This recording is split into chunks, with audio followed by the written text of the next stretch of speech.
2阶渡劫期妖兽中的王者。哼！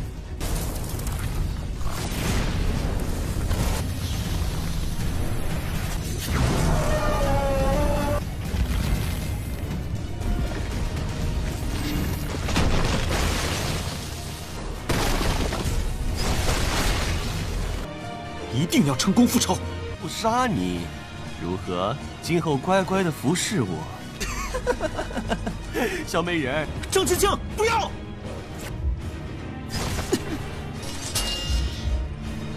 报仇！ Halo guys, welcome back to KD Universe. So, kali ini guys, kita bakal melanjutkan si Dewa Pakboy. Kemarin kan udah pada nungguin ya kan? Kira-kira gimana pertarungan si Dewa satu ini melawan Raja Beruang nih? Hayo. Oke. Mimin kasih sedikit bocoran dulu buat part 181 ini, dimana kita semua bakal melihat sebenarnya Tanyun nggak banyak bertarung guys. Yang bertarung malah peliharaannya yang tidak lain adalah si Tato. Yes, singa emas miliknya Tanyun. Ya, lebih tepatnya sih Tanyun cuma nonton-nonton doang ya. Tapi nanti akan ada scenes dimana Tanyun murka besar. Kira-kira kenapa tuh? So, apakah bakal sesuai dengan kita bayangkan? Mari kita review sedikit dulu buat part kemarin, dimana kemarin semua sudah melihat itu semua murid bersiap dalam memasuki ujian tanah abadi. Ruewuchi membuka portalnya dan akhirnya mereka semua pun masuk ke dalam. Tanyun terpisah dengan semua temannya. Baru aja turun, dia langsung harus berhadapan dengan murid dari Istana Jiwa Ilahi yang menggunakan panah. Tanyun pun sengaja terkena ketiga panah yang dilancarkan oleh murid itu. Sang murid mengira dia sudah menang, ternyata semua itu hanyalah jebakannya Tanyun. Karena tubuh yang terkena panah itu bukanlah tubuh asli.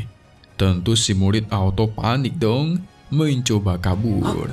Tapi sayang, langsung dicegat oleh Tanyun sampai dipukul terpental. Dirinya pun auto pingsan.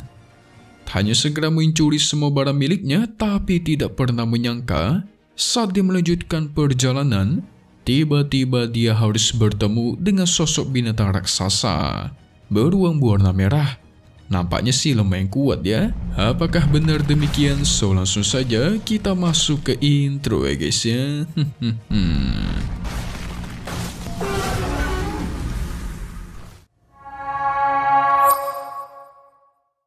Tanpa perlu basa-basi, sang monster beruang langsung menerjang dengan kekuatan penuh.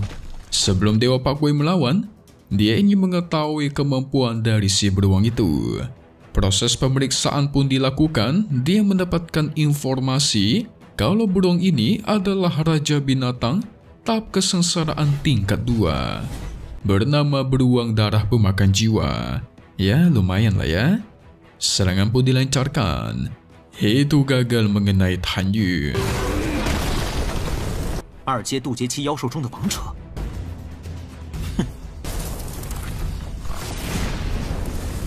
Si beruang mencoba menyerang lagi, tapi kali ini Tanyun langsung mengeluarkan si Tato, singa emas milik Tanyun yang super kuat. Dan kali ini singa melawan beruang. Dari aumannya saja sudah cukup menggemparkan daerah sekitar.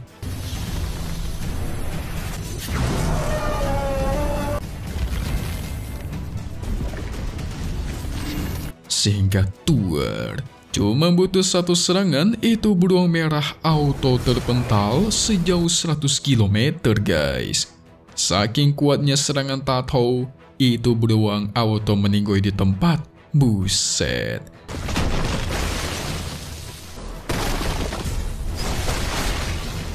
Cuma butuh satu serangan, auto meninggoy ya, mantap.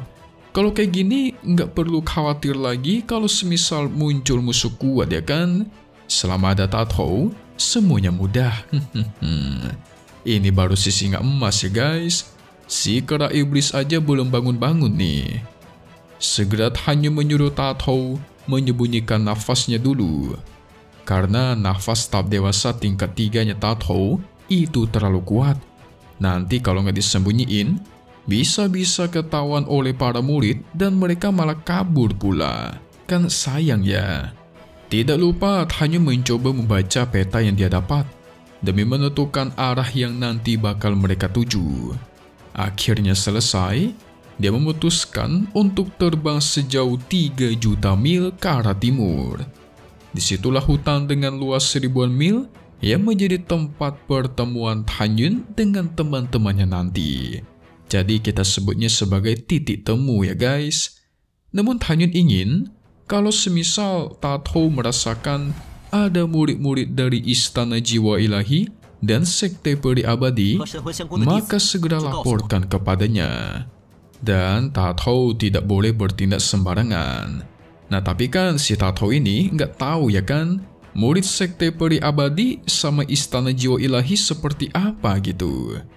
Maka Tanyun tunjukkan baju yang sering mereka gunakan, supaya Tato bisa ingat dan membedakan murid-murid Sekte Huangfu ataukah murid Sekte musuh. Mantap. Sehingga gak perlu basa-basi lagi, waktunya untuk berangkat. Tentu Tato tidak lupa menyembunyikan nafasnya dong. Namun di tengah jalan, Tanyun sempat terhenti. Dia memperhatikan kondisi hutan sekitar, terutama tanah-tanahnya itu. Dan setelah diperhatikan cukup lama, Tanyun bisa mengetahui kalau lembah-lembah dan gunung yang hancur di sini itu dikarenakan perang dewa raksasa dari ras prasejarah dan barbar. Tanyun auto sedih dong. Dia merasa semua ini terjadi karena dirinya guys. Banyak pasukan dan teman-temannya yang harus mengorbankan diri. Salah satu contohnya ras raksasa ini. Hanya ada satu kata di pikirannya Tanyun sekarang, yaitu balas dendam. Wajib balas dendam.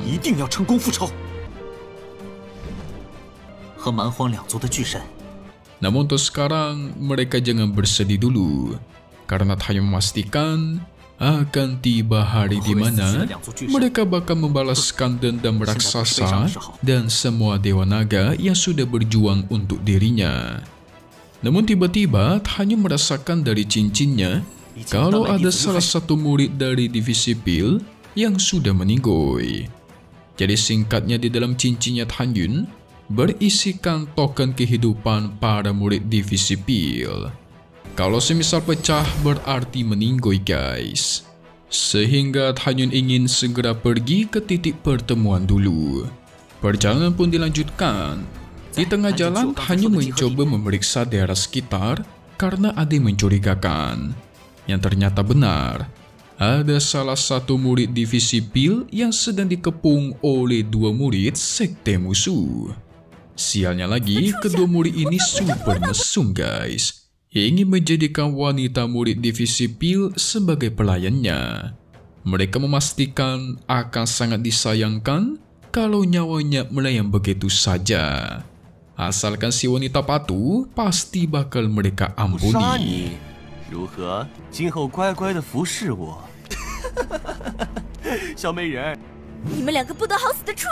Tentu dia auto nggak terima lah. Sungguh tindakannya menjijikan.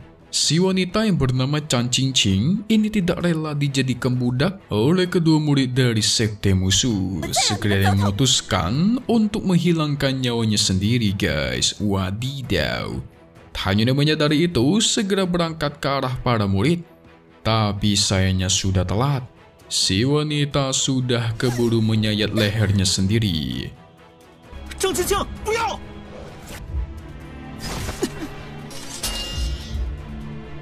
Tanyun sampai-sampai langsung memastikan bakal menyelamatkannya.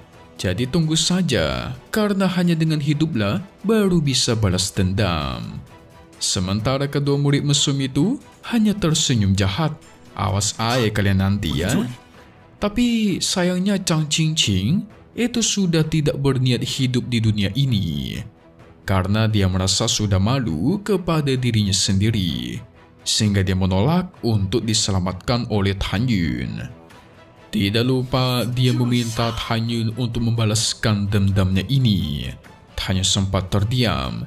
Dia bingung guys, harus menyelamatkannya atau menghormati keputusan Chan Qingqing untuk meninggal. 受。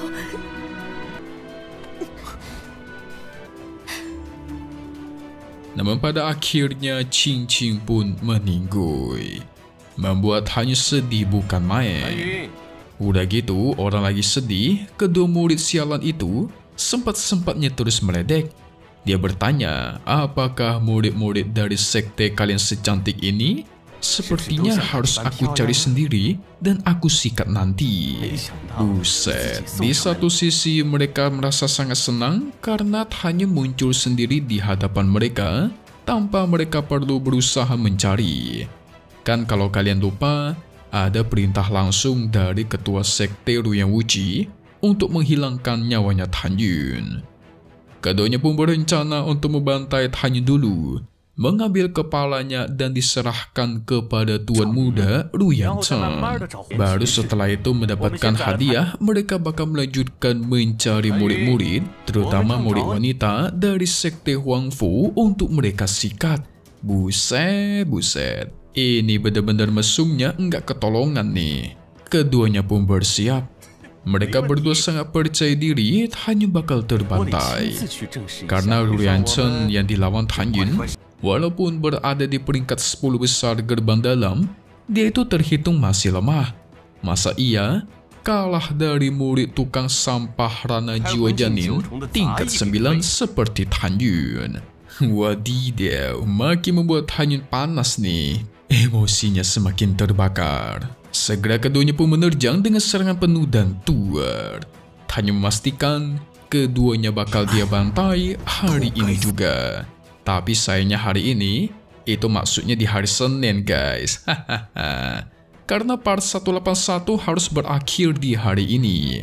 So, buat kalian penasaran gimana pertarungannya, kita masuk ke spoiler buat part 182 ya. Oke guys, di hari Senin nanti kita semua bakal melihat. Intinya kedua murid mesum yang tadi itu tentu bakal dikalahkan oleh Hanyu. Apalagi kondisinya sengaja dibuat sangat buruk alias sekarat. Keduanya tidak terima kalah dari seorang murid tukang seperti Hanyu. Mampus kan? Tadi aja kegayaan kalian. Sementara murid divisi P lainnya seperti Song Hong, Lo Fan dan lainnya itu sedang terluka parah karena diserang oleh murid-murid sekte lain. Tapi untungnya Tatho sempat muncul dan membantai semua murid itu. Mantap, makin seru aja nih. Teruskan saja. Teruskan habisin para murid-murid sombong dari sekte musuh ini. Bikin kita para penonton puas sepuas-puasnya ya kan? So, kita bakal lihat lagi di part 182 nih Tian Zejun, episode 203 NTZZ di hari Senin lagi ya guys. Ya, Mimin pastikan hanya di sini, KD Universe. Thank you buat kalian semua yang nonton dan selalu support channel Mimin. Semoga kalian semua sehat selalu. Mimin mau pamit undur diri dulu. Kita bakal ketemu lagi di video-video selanjutnya. Oke kalau gitu, see you guys.